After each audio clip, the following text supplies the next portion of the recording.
Hello ವಿದ್ಯಾರ್ಥಿಗಳೇ, career ಇನ್ commerce ಚಾನಲ್ಗೆ ಸ್ವಾಗತ. ನಮ್ಮ ಚಾನಲಲ್ಲಿ ಕಾಮರ್ಸ್ ಫೀಲ್ಡ್ ರಿಲೇಟೆಡ್ ಎಲ್ಲ ಸಬ್ಜೆಕ್ಟ್ಸ್ ವಿಡಿಯೋಗಳು ರೆಗ್ಯುಲರಾಗಿ ಅಪ್ಲೋಡ್ ಆಗ್ತವೆ. ಸೊ ಆ ವಿಡಿಯೋಸ್ ಮಿಸ್ ಆಗಬಾರ್ದು ಅಂದರೆ ಕರಿಯರ್ ಇನ್ ಕಾಮರ್ಸ್ ಚಾನಲ್ಗೆ ಸಬ್ಸ್ಕ್ರೈಬ್ ಆಗಿರಿ. ಸೊ ಈಗ ನಾವು ಹಿಂದಿನ ವಿಡಿಯೋದಲ್ಲಿ ಲಿಕ್ವಿಡೇಷನ್ ಮೀನಿಂಗ್ ಅಂದರೆ ಏನು, types of liquidation, compulsory liquidation ಅಂದರೆ ಏನು, ವಾಲಂಟರಿ ಲಿಕ್ವಿಡೇಷನ್ ಅಂದರೆ ಏನು, ಸೊ ಲಿಕ್ವಿಡೇಟರ್ ಯಾರು, ಲಿಕ್ವಿಡೇಟರ್ನ ಯಾರು ಅಪಾಯಿಂಟ್ ಮಾಡ್ತಾರೆ, ಲಿಕ್ವಿಡೇಟರ್ನ ವರ್ಕ್ ಏನು, ಅವರಿಗೆ ರೆಮ್ಯುನರೇಷನ್ ಯಾವ ರೀತಿ ಕೊಡ್ತೀವಿ, ಆಮೇಲೆ format of liquidator final statement account ಯಾವ ರೀತಿ ಪ್ರಿಪೇರ್ ಮಾಡ್ತೀವಿ, ಯಾರಿಗೆ ಪೇಮೆಂಟ್ ಮಾಡೋದು, ಯಾರ ಕಡೆಯಿಂದ ನಮ್ಮ ಬರಬೇಕಾಗಿರೋಂಥ ಅಮೌಂಟ್ ಕಲೆಕ್ಟ್ ಮಾಡ್ಕೊತೀವಿ ಅನ್ನೋಂಥದ್ದನ್ನು ನೋಡಿದ್ದೀವಿ. ಸೊ ಇವತ್ತಿನ ವಿಡಿಯೋದಲ್ಲಿ ನಿನ್ನೆ ನೋಡಿರೋಂಥ ಫಾರ್ಮ್ಯಾಟ್ ಮೇಲೆ ಲೆಕ್ಕ ಪ್ರಾಬ್ಲಮ್ಸ್ 5 ಮಾರ್ಕ್ಸ್ ಪ್ರಾಬ್ಲಮ್ಸ್ ಇದು. ಮ್ಯಾಕ್ಸಿಮಮ್ 5 ಮಾರ್ಕ್ಸಿಗೆ ಕೇಳ್ತಾರೆ. 5 ಮಾರ್ಕ್ಸಿಗೆ ಯಾವ ರೀತಿ ಕೇಳಬಹುದು ಅನ್ನೋಂಥದ್ದನ್ನು ನೋಡೋಣ. ಸೊ ಇದು ಫಸ್ಟ್ ಪ್ರಾಬ್ಲಮಲ್ಲಿದೆ. ದ ಲಕ್ಕಿ ಲಿಮಿಟೆಡ್ ಅನ್ನೋಂಥದ್ದು ಕಂಪನಿ ಇವೆಂಟ್ ಇಂಟು ವ್ಯಾಲಂಟರಿ ಲಿಕ್ವಿಡೇಷನ್ ಅಂದರೆ ಇದರಲ್ಲಿರುವಂಥ ಕ್ರೆಡಿಟರ್ಸ್ ಮತ್ತು ಶೇರ್ ಹೋಲ್ಡರ್ಸ್ ಬರಲ್ಲ, ಕ್ರೆಡಿಟರ್ಸ್ ಎಲ್ಲರೂ ಸೇರಿ ಡಿಸೈಡ್ ಮಾಡ್ಕೊಂಡಿದ್ದಾರೆ, ಓನರ್ಸ್ ಮತ್ತು ಕ್ರೆಡಿಟರ್ಸ್. ನಮ್ಮ ಕಂಪ್ನಿ ತುಂಬ ವರ್ಷಗಳಿಂದ ಲಾಸ್ ಅನುಭವಿಸ್ತಿದೆ, ಪ್ರಾಫಿಟ್ ಆಗ್ತಾಯಿಲ್ಲ, ಸೊ ನಮ್ಮ ಕಂಪ್ನಿ ಕ್ಲೋಸ್ ಮಾಡೋಣ ಅಂತ. ಸೊ ಏನು ಮಾಡ್ತಾರೆ, ಲಿಕ್ವಿಡೇಟರ್ ಅಪಾಯಿಂಟ್ ಆದ. ಸೊ ಲಿಕ್ವಿಡೇಟರ್ ಏನು ಮಾಡ್ದ, ಫಸ್ಟ್ ಕೆಲಸ ಅಸೆಟ್ಸ್ ರಿಯಲೈಸ್ಡ್ ₹70,000 ಅಂದರೆ ಅಸೆಟ್ಸ್ನ ರಿಯಲೈಸ್ ಮಾಡಿದ. ಅವ್ರ ಹತ್ರ ಇರುವಂಥ ಮಷಿನರೀಸ್ ಆಗಿರ್ಬೋದು, ಬಿಲ್ಡಿಂಗ್ ಆಗಿರ್ಬೋದು, ಫರ್ನಿಚರ್ ಆಗಿರ್ಬೋದು, ಇವನ್ನೆಲ್ಲ ಮಾರಿ ಬಂದಿರೋಂಥ ದುಡ್ಡು ಎಷ್ಟಾಗಿದೆ ಅಂದರೆ 70,000 ಆಗಿದೆ. Excluding amount realised by sale of securities held by the secured creditors ಅಂತಂದರೆ ಸೆಕ್ಯೂರ್ಡ್ ಕ್ರೆಡಿಟರ್ಸ್ಗೆ ನಾವು ಕೊಟ್ಟಿರೋಂಥ ಸೆಕ್ಯೂರಿಟಿ ಪೇಪರ್ ಏನಿರುತ್ತೆ ಅದನ್ನು ಮಾರಿ ಬಂದಿರೋಂಥ ದುಡ್ಡು ಈ ಅಸೆಟ್ಸ್ ರಿಯಲೈಸಲ್ಲಿ ಸೇರಿಲ್ಲ ಅಂತ ಅದರ ಮೀನಿಂಗ್. ಸೊ ಇದನ್ನು ಇದನ್ನು ಪ್ರಾಬ್ಲಮ್ ಮಾಡುವಾಗ ಇನ್ನೂ ನೀಟಾಗಿ ಎಕ್ಸ್ಪ್ಲೇನ್ ಮಾಡ್ತೀನಿ. So the following information is available. So the following information is available ಅಂತಂದರೆ ನಮಗೆ ಪ್ರಾಬ್ಲಮ್ ಮಾಡೋಕ್ಕೆ ಬೇಕಾಗಿರೋಂಥ ಏನೇನು ಇನ್ಫಾರ್ಮೇಷನ್ ಕೊಟ್ಟಿದ್ದಾರೆ ನೋಡೋಣ. So share capital ₹2,000 shares of ₹10 each 20,000 ಅಂತ ಕೊಟ್ಟಿದ್ದಾರೆ. ಸೊ ನೆಕ್ಸ್ಟ್ ಬಿ ಏನಿದೆ, ಸೆಕ್ಯೂರಿಟಿ ರಿಯಲೈಸ್ಡ್ ₹8,000, ಸೆಕ್ಯೂರ್ಡ್ ಕ್ರೆಡಿಟರ್ 7,000 ಅಂದರೆ ಸೆಕ್ಯೂರಿಟಿಯನ್ನು ಮಾರಿದಾಗ ಬಂದಿರೋದು 8,000, ಬಟ್ ಸೆಕ್ಯೂರ್ಡ್ ಕ್ರೆಡಿಟರ್ಸ್ ಎಷ್ಟು ತೊಗೊಂಡಿದ್ದಾರೆ, 7,000 ತೊಗೊಂಡಿದ್ದಾರೆ. ಸೊ ಇದನ್ನು ಪ್ರಾಬ್ಲಮ್ ಮಾಡುವಾಗ ಇನ್ನು ನೀಟಾಗಿ ಹೇಳ್ತೀನಿ ಏನು ಸಿಚುವೇಶನ್ ಏನಂತ. ಇಲ್ಲ sir. So okay, C statement ಏನು ಕೊಟ್ಟಿದ್ದಾರೆ, ಪ್ರಿಫರೆನ್ಷಿಯಲ್ ಕ್ರೆಡಿಟರ್ಸ್ಗೆ ನಾವು 12,000 ಅಮೌಂಟ್ನ ಕೊಡಬೇಕು, ಮತ್ತು ಅನ್ಸೆಕ್ಯೂರ್ಡ್ ಕ್ರೆಡಿಟರ್ಸ್ಗೆ 28,000 ಕೊಡಬೇಕು. ಆಮೇಲೆ ಈ debentures having a floating charge on the assets of the company ₹50,000 ಅಂದರೆ ಡಿಬೆಂಚರ್ ಇಷ್ಟು ದೊಡ್ಡದಾಗಿ ಸ್ಟೇಟ್ಮೆಂಟ್ ಕೊಟ್ಟಿದ್ದಾರೆ ಅಂತಂದರೆ ಹೆದರುವಂಥ ಅವಶ್ಯಕತೆ ಏನಿಲ್ಲ. So debentures having a floating charge on the assets of the company ₹50,000 ಅಂದರೆ ಇಟ್ಸ್ ಸಿಂಪಲ್ ಮೀನಿಂಗ್ ಡಿಬೆಂಚರ್ಸ್ಗೆ 50,000 ಅಮೌಂಟ್ ಕೊಡಬೇಕು ಅಂತ. ಸೊ ಎಫ್ ಸ್ಟೇಟ್ಮೆಂಟ್ ಇರುತ್ತೆ, ಲಿಕ್ವಿಡೇಷನ್ ಎಕ್ಸ್ಪೆನ್ಸಸ್ 1,000 ಮತ್ತು ಲಿಕ್ವಿಡೇಟರ್ ರೆಮ್ಯುನರೇಷನ್ 1,500. ಸೊ ಈ ಲೆಕ್ಕ ತುಂಬ ಈಸಿ ಇದೆ. ಈ ಲೆಕ್ಕದಲ್ಲಿ ಲಿಕ್ವಿಡೇಟರ್ ರೆಮ್ಯುನರೇಷನ್ ಆಗಿರ್ಬೋದು ಈಸಿಯಾಗಿ ಅವ್ರು ಡೈರೆಕ್ಟ್ ಅಮೌಂಟ್ ಕೊಟ್ಟಿದ್ದಾರೆ. ಸೊ ನಾವು ಇಲ್ಲಿ ಯಾವುದೇ ರೀತಿ ಕ್ಯಾಲ್ಕುಲೇಷನ್ ಮಾಡೋ ಅವಶ್ಯಕತೆ ಇರಲಿ. ಸೊ ಕ್ವಶನಲ್ಲಿ prepare liquidator final statement account ಅಂತ ಕೊಡ್ತಾರೆ. ಅಂದರೆ ಲಿಕ್ವಿಡೇಟರ್ ಫೈನಲ್ ಸ್ಟೇಟ್ಮೆಂಟ್ ಈ ಇಷ್ಟೆಲ್ಲ ಇನ್ಫಾರ್ಮೇಷನ್ ಇಟ್ಕೊಂಡು ಅವನ್ನ ಪ್ರಿಪೇರ್ ಮಾಡುವಂಥ ಒಂದು ಸ್ಟೇಟ್ಮೆಂಟ್ ಅಕೌಂಟ್ ಯಾವ ರೀತಿ ಮಾಡ್ತಾನೆ ಅನ್ನೋದನ್ನು ಕೇಳಿ. ಸೊ ಓಕೆ, ಈಗ ಈ ಪ್ರಾಬ್ಲಮ್ನ ಸೊಲ್ಯೂಷನ್ ನೋಡೋಣ. ಫಸ್ಟ್ ನಾನು ಹೇಳಿರೋ ಹಾಗೆ ನಿನ್ನೆ ಹೇಳಿದ್ದೀನಿ, ಫಸ್ಟ್ ಅಸೆಟ್ಸ್ ಎಲ್ಲ ರಿಯಲೈಸ್ ಅಂದರೆ ರೆಸಿಪ್ಟ್ ಸೈಡಲ್ಲಿ ನಮ್ಮ ಕಂಪನಿಗೆ ಯಾರ್ಯಾರಿಂತ ದುಡ್ಡು ಬರಬೇಕು ಅದು ಬರೋ ಥರ ಬರ್ಕೋಬೇಕು. ಸೊ ಟು ಅಸೆಟ್ಸ್ ರಿಯಲೈಸ್ಡ್ ಇಲ್ಲಿ ಕೊಟ್ಟಿದ್ದಾರೆ. ಟು ಅಸೆಟ್ಸ್ ರಿಯಲೈಸ್ಡ್ ₹70,000 ಇದೆ. ಇಲ್ಲಿಗೆ ಟು ಅಸೆಟ್ಸ್ ರಿಯಲೈಸ್ಡ್ ₹70,000 ಏನು ಇದರಲ್ಲಿ ಇಂಟರ್ ಕ್ಯಾಲ್ಕುಲೇಷನ್ ಏನೂ ಇಲ್ಲದೆ ಇರೋದ ಕಾರಣ ಹೊರಗಡೆ ಸೀದಾ ಅಮೌಂಟ್ ಆಗಿದೆ. ಸೊ ಇನ್ನೊಂದು ಅಮೌಂಟ್ ಬರುತ್ತೆ, ಎಲ್ಲರೂ ಅಂದ್ಕೊಂಡಿರ್ಬೋದು ಎಲ್ಲಿದೆ ಇನ್ನೊಂದು ಅಮೌಂಟ್ ಅಂತ. ಸೊ ಇಲ್ಲಿದೆ ನೋಡಿ, ಏನಂದರೆ ಸೆಕ್ಯೂರಿಟೀಸ್ ರಿಯಲೈಸ್ಡ್ ₹8,000 ಅಂದರೆ ನಾವು ಕ್ರೆಡಿಟರಿಗೆ ಕೊಟ್ಟಿರೋಂಥ ಸೆಕ್ಯೂರಿಟೀಸ್ನ ಅವ್ರಿಗೆ ಮಾರಿದಾಗ ಬಂದಿರೋ ಅಮೌಂಟ್ ₹8,000. ಬಟ್ ಅವ್ರಿಗೆ ಕೊಡಬೇಕಾಗಿದ್ದ ಹಣ ಎಷ್ಟಿತ್ತು, ನಾವು ₹7,000. ಸೊ 8,000ಅಲ್ಲಿ 7,000ಗೆ 8,000 ಬಂದಿದೆ ಅಂದರೆ 8,000 7,000 ಕಳೆದರೆ ಉಳಿದಿದ್ದ ಅಮೌಂಟ್ ₹1,000 ಕಂಪ್ನಿಗೆ ಇನ್ಕಮ್ ಆಗುತ್ತೆ. So to surplus from secured creditors to surplus from secured creditors ಇದೆಷ್ಟಿದೆ, ₹1,000. ಸೊ ಮತ್ತು ಯಾವುದಾದ್ರೂ ಈ ಕಡೆ ಬರುವಂಥ ಅಮೌಂಟ್ ಇದೆ ಅಂತ ನೋಡ್ಕೋಬೇಕು. ಯಾವುದೇ ಇಲ್ಲದೆ ಇರೋ ಕಾರಣ ಟೋಟಲ್ ಮಾಡಬೇಕು 71,000. ಸೊ ಈ ಟೋಟಲ್ಗೆ ಏನು ಮಾಡಬೇಕು ಅಂದರೆ ಈ ಕಡೆ ನಾವು ಯಾರ್ಯಾರಿಗೆ ಪೇಮೆಂಟ್ ಮಾಡಬೇಕಾಗಿರುತ್ತೆ ಅಂದರೆ ಯಾರ್ಯಾರಿಗೆ ಅಮೌಂಟ್ ಕೊಡಬೇಕು ಅನ್ನೋದನ್ನು ನೋಡಿಕೊಂಡು ಅವ್ರಿಗೆ ಪೇಮೆಂಟ್ ಮಾಡಬೇಕು. ಸೊ ಫಸ್ಟ್ ನಾನು ಹೇಳಬೇಕು ಅಂತಲೇ ಇದ್ದೆ, ನೀವು ನಿಮ್ಮ ಎಕ್ಸಾಮಿಗೆ ಹೆಲ್ಪ್ ಆಗಬೇಕು ಅಂತಂದರೆ ಈ ಟೇಬಲ್ ನಾನು ಮಾಡ್ಕೊಂಡಿದ್ದೀನಲ್ಲ, ಈ ಥರ ನೀವು ಒಂದು ಸಪ್ರೇಟ್ ಟೇಬಲ್ ಒಂದು ಸೈಡ್ ಸಪ್ರೇಟ್ ಪೇಪರಲ್ಲಿ ಬರೆದಿಟ್ಕೊಂಡ್ರೆ ತುಂಬ ಹೆಲ್ಪ್ ಆಗುತ್ತೆ. ಯಾವ ರೀತಿ? Payment preferences. ಈ ಪೇಮೆಂಟ್ ಪ್ರಿಫರೆನ್ಸ್ ಅನ್ನೋದು ಗೊತ್ತಿತ್ತು ಅಂತಂದರೆ ನಿಮಗೆ ಎಕ್ಸಾಮಲ್ಲೇ ಪ್ರಾಬ್ಲಮ್ ಮಾಡೋದು ತುಂಬ ಹೆಲ್ಪ್ ಆಗುತ್ತೆ. ಅಂದರೆ ಯಾರಿಗೆ ಫಸ್ಟ್ ಪ್ರಿಫರೆನ್ಸ್ ಕೊಡಬೇಕು, ಯಾರಿಗೆ ಲಾಸ್ಟ್ ಕೊಡಬೇಕು, ಯಾರಿಗೆ ಸೆಕೆಂಡ್ ಥರ್ಡ್, ಈ ರೀತಿ ಇದು ಮೇನ್ ಗೊತ್ತಿರಬೇಕು. So for example by legal charges. ಈಗ ನಮ್ಮ ಪ್ರೆಸೆಂಟ್ ಪ್ರಾಬ್ಲಮಲ್ಲಿ ಲೀಗಲ್ ಚಾರ್ಜಸ್ ಇಲ್ಲ, ಸೊ ಹಾಗಾಗಿ ಲೀಗಲ್ ಚಾರ್ಜಸ್ ಯೂಸ್ ಇಲ್ಲ. ಸೊ ಈಗ ಏನು ಮಾಡಬೇಕು? By next second preference by liquidation ಎಕ್ಸ್ಪೆನ್ಸಸ್ಗೆ ಅಂತ ಇದೆ. ಈ ಟೇಬಲ್ನ ನಾನು ಕಾಪಿ ಹಾಕಿರ್ತೀನಿ ಡಿಸ್ಕ್ರಿಪ್ಷನ್ ಬಾಕ್ಸ್ನಲ್ಲಿ, ಅದರಿಂದ ನೀವು ಡೌನ್ಲೋಡ್ ಮಾಡ್ಕೊಂಡು ಓದ್ಕೊಳ್ಳಿ. ಇದನ್ನು ರೆಫರೆನ್ಸಲ್ಲಿ ಇಟ್ಕೊಂಡು ಪ್ರಾಬ್ಲಮ್ ಮಾಡೋಕ್ಕೆ ಹೆಲ್ಪ್ ಆಗುತ್ತೆ. ಸೊ ಈಗ ಈ ಕಡೆ ಪೇಮೆಂಟ್ ಸೈಡಲ್ಲಿ ಫಸ್ಟ್ ಪ್ರಿಫರೆನ್ಸ್ ಬಂದುಬಿಟ್ಟು ಲಿಕ್ವಿಡೇಷನ್ ಎಕ್ಸ್ಪೆನ್ಸಸ್ಗೆ. By liquidation expenses.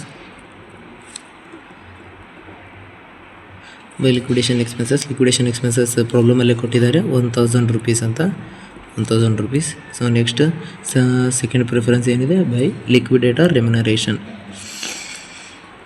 Liquidator remuneration ಬಂದುಬಿಟ್ಟು 1500 ರೂಪೀಸ್ ಇದೆ. ಸೊ ಈಗ ಥರ್ಡ್ ಪ್ರಿಫರೆನ್ಸ್ ಯಾರಿಗಿದೆ ಅಂದರೆ debenture ಹೋಲ್ಡರ್ಸ್ಗೆ. So by debenture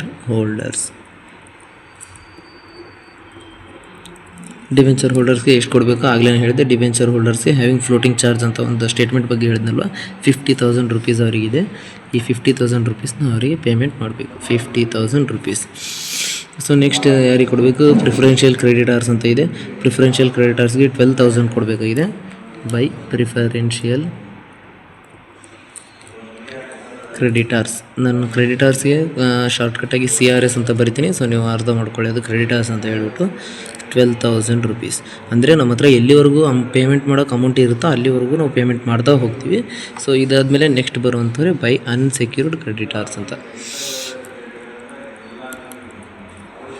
unsecured creditors, CRS ಅಂತಂದರೆ ನಾನು ಹೇಳಿರೋ ರೀತಿಯೇ ಕ್ರೆಡಿಟರ್ಸ್ ಅಂತ ಅಂದ್ಬಿಟ್ಟು. ಸೊ ಅನ್ಸೆಕ್ಯೂರ್ಡ್ ಕ್ರೆಡಿಟರ್ಸ್ಗೆ ಇಲ್ಲಿ ನಾವು 28,000ನ ಕೊಡಬೇಕಾಗುತ್ತೆ. ಸೊ ಬಟ್ ನಮ್ಗೆ ಇಲ್ಲಿ ಗೊತ್ತಾಗುತ್ತೆ ಟೋಟಲ್ 71,000 ಬಂದಿದೆ ಟೋಟಲ್. ಆಮೇಲೆ ಈ ಕಡೆ ಆಲ್ರೆಡಿ 50,000 ಪ್ಲಸ್ 12,000 ಪೇಮೆಂಟ್ ಆಗಿದೆ. ಸೊ ಇವೆರಡನ್ನು ಸೇರಿಸಿದ್ರೆ 62 ಪ್ಲಸ್ ಇಲ್ಲಿ ಆಲ್ರೆಡಿ 2,000 ಆಗಿದೆ. ಹಾಗಾಗಿ ಅವ್ರಿಗೆ ಕೊಡೋಕ್ಕೆ 28,000 ರೂಪೀಸ್ ನಮ್ಮ ಹತ್ರ ಇಲ್ಲ. ಸೊ ಇನ್ಸಫಿಷಿಯೆಂಟ್ ಅಮೌಂಟ್ ಇದೆ. ನಾನು ನಿನ್ನೆ ಕ್ಲಾಸಲ್ಲಿ ಹೇಳಿದ್ದೆ, ಇನ್ಸಫಿಷಿಯೆಂಟ್ ಅಮೌಂಟ್ ಇದ್ದಾಗ ಒಂದು ಫಾರ್ಮುಲಾ ಬರುತ್ತೆ, ಅದ್ರ ಮೇಲೆ ಮತ್ತೆ ಕ್ಯಾಲ್ಕುಲೇಷನ್ ಮಾಡಬೇಕು ಅಂತ ಅಂದ್ಬಿಟ್ಟು. ಸೊ ಈಗ ಫಸ್ಟ್ ನಾವು ಈ ಕಡೆ ಇರೋಂಥ ಟೋಟಲ್ ಅಮೌಂಟ್ಗೆ ಈ ಕಡೆ ಇರೋದನ್ನು ಆ್ಯಡ್ ಮಾಡಿ ಎಷ್ಟು. ಸೊ ಸ್ವಲ್ಪ ಪ್ರಾಬ್ಲಮಲ್ಲಿ ತಪ್ಪಾಗಿದೆ. ಇಲ್ಲಿ ಪ್ರಿಫರೆನ್ಷಿಯಲ್ ಕ್ರೆಡಿಟರ್ಸ್ಗೆ 12,000 ಅಂತ ನಾನು ಹೇಳಿದ್ದೆ ಅಮೌಂಟ್. ಪ್ರಿಫರೆನ್ಷಿಯಲ್ ಕ್ರೆಡಿಟರ್ಸ್ಗೆ ಅಮೌಂಟ್ 12,000 ಅಲ್ವಾ, ಅದು 1,200 ಅಂತೆ ಅಮೌಂಟ್. ನಾನು ನೋಡಿದ್ದಿಲ್ಲ, ಹೀಗಾಯಿತು. ಇಲ್ಲಿ ಕೂಡ 1,200 ಮಾಡ್ಕೊಂಬಿಡಿ. ಸೊ ಈಗ 1,200 ಮೇಲೆ ಕ್ಯಾಲ್ಕುಲೇಷನ್ ಮಾಡ್ಕೊಳ್ಳೋಣ. ನೋಡಿ, ಒಂದು ಕಡೆ 71,000 ಬಂದಿದೆ, minus 1,000 minus 1,500 minus 50,000 minus 1,200. So ಉಳಿದಿರೋ ಅಮೌಂಟ್ ಬಂದುಬಿಟ್ಟು 17,300. ಈ 17,300ನ ಅನ್ಸೆಕ್ಯೂರ್ಡ್ ಕ್ರೆಡಿಟರ್ಸ್ಗೆ ಪೇ ಮಾಡಬೇಕು. ನಾವು ಅವರಿಗೆ 28,000 ಅಮೌಂಟ್ ಕೊಡಬೇಕಾಗಿದ್ದರೂ ಕೂಡ ನಮ್ಮ ಹತ್ರ ಇನ್ಸಫಿಷಿಯೆಂಟ್ ಬ್ಯಾಲೆನ್ಸ್ ಇದೆ. ಸೊ ಆ ಇನ್ಸಫಿಷಿಯೆಂಟ್ ಬ್ಯಾಲೆನ್ಸ್ ಇರೋಂಥ ಕಾರಣ ನಾವು ಎಷ್ಟು ಬ್ಯಾಲೆನ್ಸ್ ಇದೆಯೋ ಅಷ್ಟು ಬ್ಯಾಲೆನ್ಸ್ ಅವರಿಗೆ ಕೊಟ್ಟು ಅಲ್ಲಿಗೆ ನಾವು ಎರಡು ಕಡೆ ಈ ಅಕೌಂಟನ್ನು ಟ್ಯಾಲಿ ಮಾಡಿ ಕ್ಲೋಸ್ ಮಾಡಿದರೆ ನಮ್ಮ ಒಂದು ಪ್ರಾಬ್ಲಮ್ ಇಲ್ಲಿಗೆ ಕ್ಲೋಸ್ ಆಗುತ್ತೆ.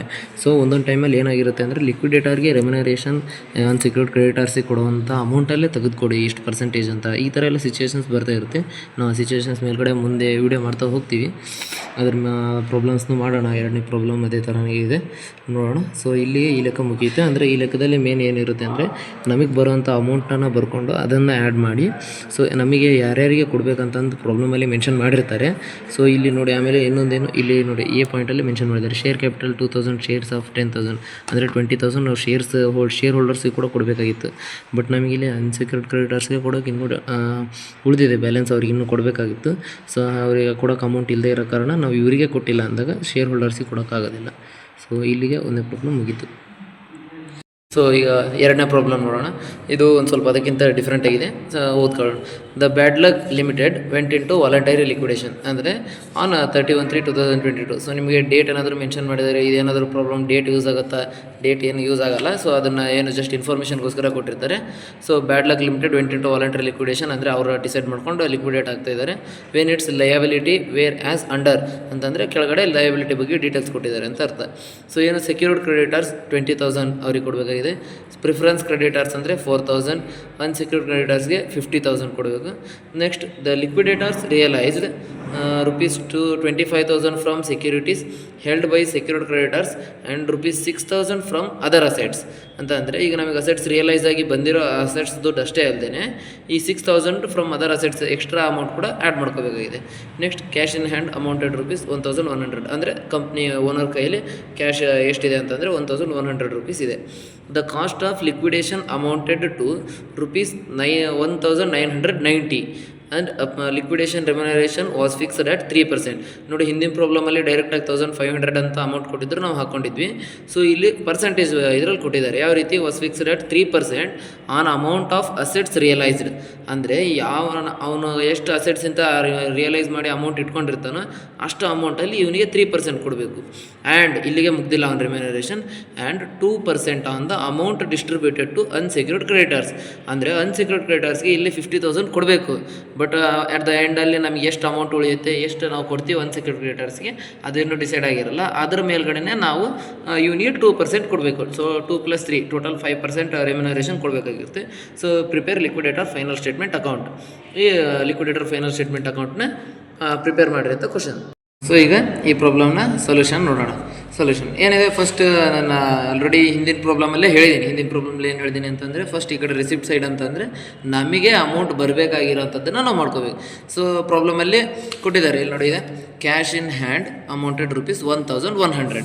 ಕ್ಯಾಶ್ ಇನ್ ಹ್ಯಾಂಡ್ rupees ಅಂತಂದರೆ ಕ್ಯಾಶ್ ಇನ್ ಹ್ಯಾಂಡ್ ಅಂದರೆ ನಮ್ಮ ಹತ್ರ ಇರೋವಂಥ ಹಣ. Cash in hand rupees 1,100. So next assets realised. ನೋಡಿ, ಅಸೆಟ್ಸ್ ರಿಯಲೈಸ್ಡ್ ಅಂತ ಬರ್ಕೋಬೇಕು. ಇಲ್ಲಿ ಕೊಟ್ಟಿದ್ದಾರೆ statement. The liquidators realised rupees 25,000 from the securities held by secured creditors. ಅಂದರೆ 25,000 ಪ್ಲಸ್ ಅದರ್ ಅಸೆಟ್ಸ್ 6,000 ಅಂತ ಇದೆ. ಸೊ ಈಗ ಅಸೆಟ್ಸ್ ರಿಯಲೈಸ್ಡ್ ಟೋಟಲ್ ಅಮೌಂಟ್ ಎಷ್ಟಿದೆ ಅಂದರೆ, ಟೋಟಲ್ ಅಮೌಂಟ್ 25,000 ಪ್ಲಸ್ 6,000. ಇದು ಅದರ್ ಅಸೆಟ್ಸ್ ಅಂತ. ಇವೆರಡನ್ನು ಸೇರಿಸಿ ಎಷ್ಟಾಗುತ್ತೆ ಅಮೌಂಟ್? 31,000. ಈ 31,000ಅಲ್ಲಿ ನಾವು ಇದೇ ರಿಸಿಪ್ಟ್ ಸೈಡೇ ಏನು ಮಾಡಬೇಕಂತಂದರೆ, ಸೆಕ್ಯೂರ್ಡ್ ಕ್ರೆಡಿಟರ್ಸಿಗೆ ಇಲ್ಲಿದೆ ನೋಡಿ, from the securities held by secured ಕ್ರೆಡಿಟರ್ಸಿಗೆ 20,000 ಅಮೌಂಟ್ ಕೊಡಬೇಕು. ಬಟ್ ಅವ್ರೇನು ಮಾಡಿದ್ರು, ಅವ್ರಿಗೆ ಕೊಟ್ಟಿರೋಂಥ ಸೆಕ್ಯೂರಿಟೀಸ್ನ 25,000ಗೆ ಮಾರಿ ಆ 25,000 ಲಿಕ್ವಿಡೇಟರ್ ಕೈಗೆ ಕೊಟ್ಟಿದ್ದಾರೆ. ಸೊ ಆ ಲಿಕ್ವಿಡೇಷನ್ ಅಮೌಂಟ್ ಏನಿದೆ ಅದರಲ್ಲಿ 25,000ಅಲ್ಲಿ 20,000 ಅವ್ರಿಗೆ ನಾವು ಈಗಲೇ ಪೇ ಮಾಡಬೇಕಾಗಿದೆ. ಸೊ ಈ 31,000ಅಲ್ಲಿ ಮೈನಸ್ ಸೆಕ್ಯೂರ್ಡ್ ಕ್ರೆಡಿಟರ್ಸ್ ಅಂತ ಮಾಡಿ ಇಲ್ಲಿ 20,000 ಪೇ ಮಾಡಬೇಕು. ಓಕೆನಾ? 20,000 ಪೇ ಮಾಡಿದರೆ 11,000.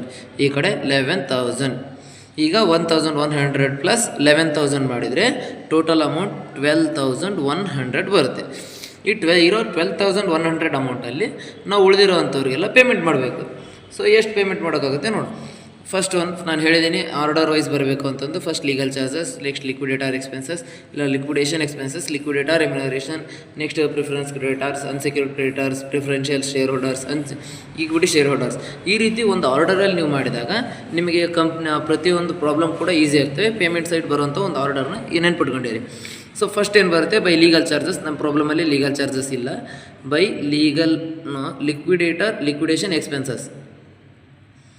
Liquidation expenses. ಲೀಗಲ್ ಚಾರ್ಜಸ್ ಇದ್ದಿದ್ರೆ ಲೀಗಲ್ ಚಾರ್ಜಸ್ ಕೊಡಬೇಕಿತ್ತು. ಲೀಗಲ್ ಚಾರ್ಜಸ್ ಇಲ್ಲದೆ ಇರೋ ಕಾರಣ ಲಿಕ್ವಿಡೇಷನ್ ಎಕ್ಸ್ಪೆನ್ಸಸ್. ಸೊ ಈಗ ಲಿಕ್ವಿಡೇಷನ್ ನೋಡಿ, ಒಂದೊಂದರಲ್ಲಿ ಕಾಸ್ಟ್ ಆಫ್ ಲಿಕ್ವಿಡೇಷನ್ ಅಂತ ಕೊಡ್ತಾರೆ, ಒಂದೊಂದರಲ್ಲಿ ಲಿಕ್ವಿಡೇಷನ್ ಎಕ್ಸ್ಪೆನ್ಸ್ ಅಂತ ಕೊಡ್ತಾರೆ. ಎರಡು ಕೂಡ ಒಂದೇ. Cost of liquidation amounted rupees 1,990.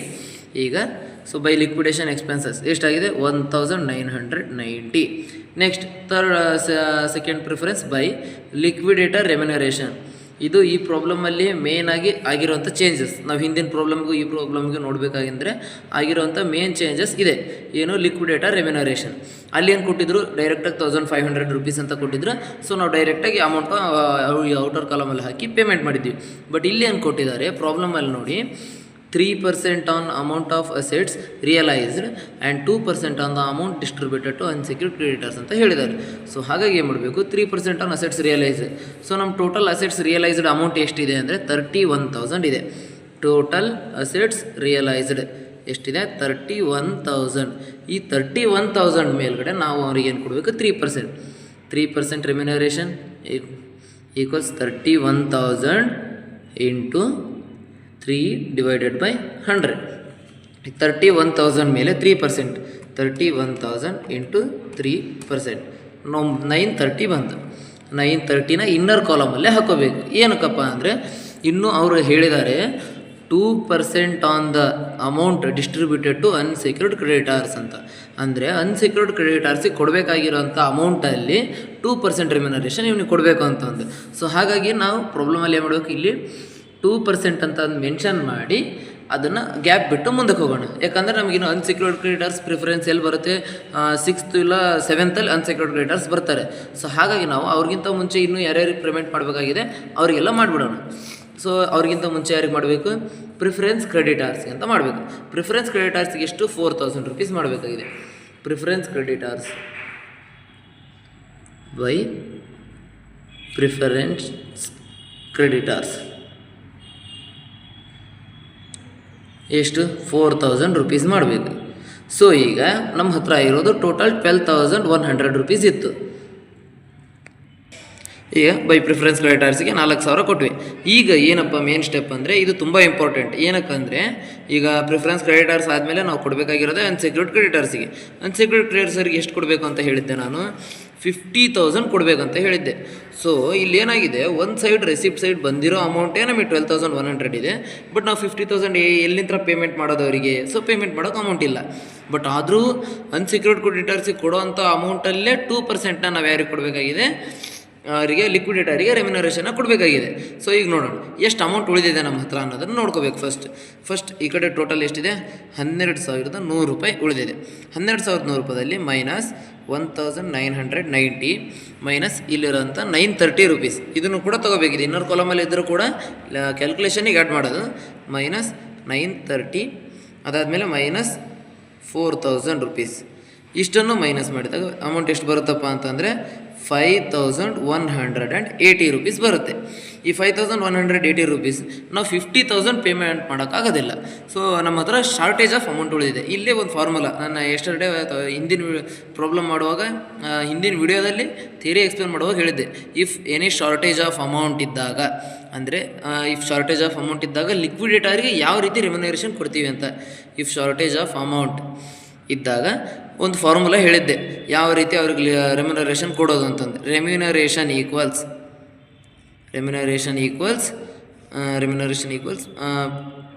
ಏನದು ಅಮೌಂಟ್ ಅವೈಲೇಬಲ್. ಅಂದರೆ ಎಷ್ಟಿದೆ ಅಮೌಂಟ್ ನಮ್ಮ ಹತ್ರ, ಬ್ಯಾಲೆನ್ಸ್ ಎಷ್ಟು ಉಳಿದಿದೆ 5,180 ರೂಪೀಸ್ ಉಳಿದಿದೆ. Amount available into percentage of remuneration. Remu ಅಂತ ಬರೆದಿರ್ತೀನಿ, ಪೂರ್ತಿ ಬರೀತೋದ್ರೆ ಟೈಮ್ ಲಾಂಗ್ ಆಗುತ್ತೆ. Amount remuneration divided by 100 plus percentage of remuneration. ಇದು ಫಾರ್ಮುಲಾ. ಯಾವ ಟೈಮಲ್ಲಿ ಇಫ್ ಶಾರ್ಟೇಜ್ ಆಫ್ ಅಮೌಂಟ್, ಇಲ್ಲಿ ಶಾರ್ಟೇಜ್ ಆಫ್ ಅಮೌಂಟ್ ಆಗಿದೆ, ಎಲ್ಲಾಗಿದೆ 50,000 ಕೊಡುವಂಥ 50,000 ಕೊಡುವಂಥ ಅನ್ಸೆಕ್ಯೂರ್ಡ್ ಕ್ರೆಡಿಟಾರ್ಸಿಗೆ 5,180 ರೂಪೀಸ್ ಉಳಿದಾಗ, ಸೊ ಇನ್ನು 45,000 ರೂಪೀಸ್ ಅವರಿಗೆ ಶಾರ್ಟೇಜ್ ಉಳಿದ ಟೈಮಲ್ಲಿ ನಾವೇನು ಮಾಡ್ತೀವಿ, ಇಫ್ ಶಾರ್ಟೇಜ್ ಆಫ್ ಅಮೌಂಟ್ ಅನ್ನೋ ಫಾರ್ಮುಲಾ ಇದ್ದಾಗ ಇವ್ರ ಪ್ರಕಾರ ರೆಮ್ಯುನರೇಷನ್ ಕೊಡ್ತೀವಿ.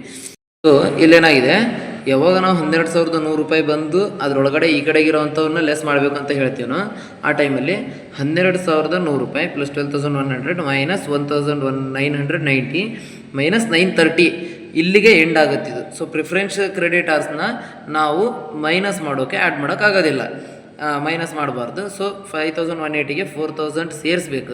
ಇಲ್ಲಿ ಲೆಸ್ ಮಾಡಿದ್ವಲ್ಲ, ಇಲ್ಲಿ ಸೇರಿಸ್ಬಿಡೋಣ. Plus 9,180 rupees. ಇದಕ್ಕೆ ಇದ್ರ ಮೇಲೆ ನಾವು 2% ರೆಮ್ಯುನರೇಷನ್ ಅವನಿಗೆ ಕೊಡಬೇಕು. 2,000 ರೆಮ್ಯುನರೇಷನ್ ಇಲ್ಲಿ ಕೂಡ 9,000 ಮಾಡ್ಕೊಂಡ್ಬಿಟ್ಟಿದ್ನ, 9,000. ಈಗ ಕ್ಯಾಲ್ಕುಲೇಷನ್ ಮಾಡೋಣ. ಎಷ್ಟಾಗುತ್ತೆ, 9,180 ಇಂಟು 2 ಡಿವೈಡೆಡ್ ಬೈ 102 ಎಷ್ಟು ಬರುತ್ತೆ ಅಮೌಂಟ್, 180 ರೂಪೀಸ್ ಬಂತು. ಈ 180 ರೂಪೀಸ್ ಏನಿದು ಅಂತಂದರೆ 2% ರೆಮ್ಯುನರೇಷನ್ ಯಾರಿಗೆ ಕೊಡಬೇಕಾಗಿತ್ತು, ಲಿಕ್ವಿಡೇಟರಿಗೆ ಕೊಡಬೇಕಾಗಿತ್ತು. ಸೊ ನಾವು ಅಲ್ಲೊಂದು ಪ್ಲೇಸ್ ಖಾಲಿ ಬಿಟ್ಟಿದ್ವಿ, ಲಿಕ್ವಿಡೇಟರಿಗೆ ಕೊಡಬೇಕಾಗಿರೋಂಥ ರೆಮ್ಯುನರೇಷನ್. ಅಲ್ಲಿ ಬಂದು 2%ಅಲ್ಲಿ 9,180 rupees into 2 divided by 102.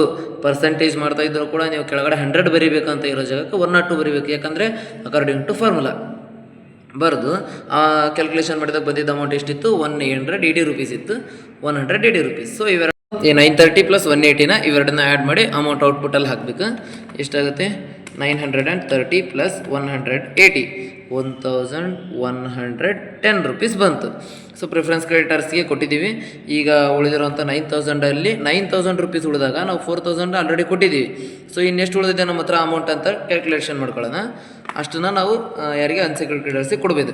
12,100 minus 1990 minus 1110 1110 minus 4000 rupees ಕೊಟ್ಟರೆ 5000 ಉಳಿಯುತ್ತೆ. 50,000 ಕೊಡೋ ಜಾಗದಲ್ಲಿ ನಮ್ಗೆ ಅನ್ಸೆಕ್ಯೂರ್ಡ್ ಕ್ರೆಡಿಟರ್ಸ್ಗೆ ಉಳಿದಿರೋ ಅಮೌಂಟ್ ಎಷ್ಟು ಅಂದರೆ 5000 by unsecured creditors. By unsecured ಕ್ರೆಡಿಟರ್ಸ್ಗೆ 5000 rupees ಕೊಡ್ತೀವಿ. ಸೊ ಇಷ್ಟು ಲೆಕ್ಕ ಆದಮೇಲೆ ಈ ಕಡೆ ಎರಡು ಕಡೆ ಟ್ಯಾಲಿ ಆಗುತ್ತೆ. ಇಷ್ಟೇ, ನಾವು ಅನ್ಸೆಕ್ಯೂರ್ಡ್ ಕ್ರೆಡಿಟರ್ಸ್ಗೆ 50,000 ಕೊಡೋ ಜಾಗಕ್ಕೆ 5,000 ಕೊಟ್ವಿ. ಬಟ್ ನೆಕ್ಸ್ಟ್ ನಮಗೆ ಇನ್ನೂ ಯಾರಿಗೂ ಕೊಡೋಕೆ ಅಮೌಂಟ್ ಇದ್ದಿಲ್ಲ. ಸೊ ಅಮೌಂಟ್ ಇದ್ದರೆ ನಾವು ಈಗ 6,000 ಬ್ಯಾಲೆನ್ಸ್ ಬಂದಿತ್ತು ಅಂದರೆ 6,000 ಅವರಿಗೆ ಕೊಡ್ತಿದ್ವಿ. 7,000 ಬಂದಿದ್ದರೆ 7,000 ಕೊಡ್ತಿದ್ವಿ.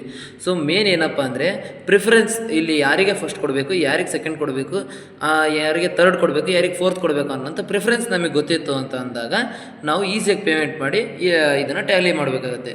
ಎರಡು ಕಡೆ ಟ್ಯಾಲಿ ಆದರೆ ಮಾತ್ರ liquidator final statement account close ಆಗೋದು. ಯಾಕಂದರೆ ರೂಲ್ಸ್ ಪ್ರಕಾರ ನಮ್ಮ ಕಂಪ್ನಿ ಲಿಕ್ವಿಡೇಷನ್ ಮಾಡುವಂಥ ಸಮಯದಲ್ಲಿ ಬಂದಿರೋ ರೆಸಿಪ್ಟ್ ಸೈಡ್ ಅಮೌಂಟ್ ಅಂದರೆ ಕಂಪ್ನಿಗೆ ಎಲ್ಲೆಲ್ಲಿಂದ ಇನ್ಕಮ್ ಬಂದಿದೆ ಆ ಇನ್ಕಮ್ ಅಷ್ಟನ್ನು ಯಾವ ರೀತಿ ನಾವು ಪೇಮೆಂಟ್ ಮಾಡಿ ಯಾವ ರೀತಿ ಖರ್ಚು ಮಾಡಿದ್ದೀವಿ ಅನ್ನೋಂಥದ್ದನ್ನು ರಿಪೋರ್ಟ್ ನಾವು ಕೊಡಬೇಕಾಗುತ್ತೆ. ಸೊ ಹಾಗಾಗಿ ಅಕೌಂಟ್ ಪ್ರಿಪೇರ್ ಮಾಡುವಾಗ ಈ ಕಡೆ ಬಂದಿರೋಂಥ ಅಷ್ಟು ಅಮೌಂಟು ಈ ಕಡೆ ಡಿಸ್ಟ್ರಿಬ್ಯೂಟ್ ಆಗಿರಬೇಕು. ಉಳಿದ ಬ್ಯಾಲೆನ್ಸ್ ಅಮೌಂಟ್ ನಾರ್ಮಲಾಗಿ liquidator final statement account prepare ಮಾಡುವಾಗ ಬ್ಯಾಲೆನ್ಸ್ ಉಳಿಯೋದಿಲ್ಲ, ಎರಡು ಕಡೆ ಟ್ಯಾಲಿ ಆಗುತ್ತೆ. ಯಾಕಂತ ಅಂದರೆ ಏನಾದರೂ ಜಾಸ್ತಿ ಕೊಡಬೇಕಾಗಿತ್ತು ಅಂತಂದಾಗ ಎಷ್ಟಿರುತ್ತೋ ಅಷ್ಟು ಅಮೌಂಟ್ನ ಕೊಟ್ಟು ಅಲ್ಲಿಗೆ ನಾವು ಕ್ಲೋಸ್ ಮಾಡ್ತಾಯಿದ್ವಿ. ಸೊ ಈ ರೀತಿ ನಿಮ್ಮ ಎರಡನೇ ಪ್ರಾಬ್ಲಮ್ ಇತ್ತು. ಸೊ ಥರ್ಡ್ ಪ್ರಾಬ್ಲಮ್ ಅಂದರೆ ಈ ಲಿಕ್ವಿಡೇಟರ್ ಫೈನಲ್ ಸ್ಟೇಟ್ಮೆಂಟ್ ಅಕೌಂಟ್ ಏನಕ್ಕೆ ಇಂಪಾರ್ಟೆಂಟ್ ಅಂದರೆ ಈ ಲೆಕ್ಕ 5 ಮಾರ್ಕ್ಸ್ಗೆ ಬರುತ್ತೆ ಅಂದರೂ ಕೂಡ ಪ್ರಾಬ್ಲಮ್ ಟು ಪ್ರಾಬ್ಲಮ್ ಚೇಂಜ್ ಆಗ್ತಾ ಹೋಗುತ್ತೆ. ಪ್ರತಿಯೊಂದು ಸ್ಟೆಪ್ಸ್ ಕೂಡ ಚೇಂಜ್ ಆಗ್ತಾ ಹೋಗುತ್ತೆ. ಸೊ ಇನ್ನೂ ಒಂದು ಪ್ರಾಬ್ಲಮ್ ಮಾಡ್ತೀನಿ, ಅದರಲ್ಲಿ ನಿಮ್ಗೆ ಇನ್ನೂ ಕ್ಲಿಯರಾಗಿ ಅರ್ಥ ಆಗುತ್ತೆ ಯಾವ ರೀತಿ ಮಾಡೋದು ಅಂತಂದು. ಫ್ರೆಂಡ್ಸ್, ಇವತ್ತು ಮಾಡಿರೋಂಥ ವೀಡಿಯೋಸ್ ಮೇಲೆ ನಿಮ್ಗೆ ಏನಾದರೂ ಡೌಟ್ ಇದ್ದರೆ ಕಮೆಂಟ್ ಸೆಕ್ಷನಲ್ಲಿ ತಿಳಿಸಿ. ಎಷ್ಟು ಬೇಗ ಆಗುತ್ತೋ ಅಷ್ಟು ಬೇಗ ಅದಕ್ಕೆ ಉತ್ತರ ಕೊಡ್ತೀನಿ.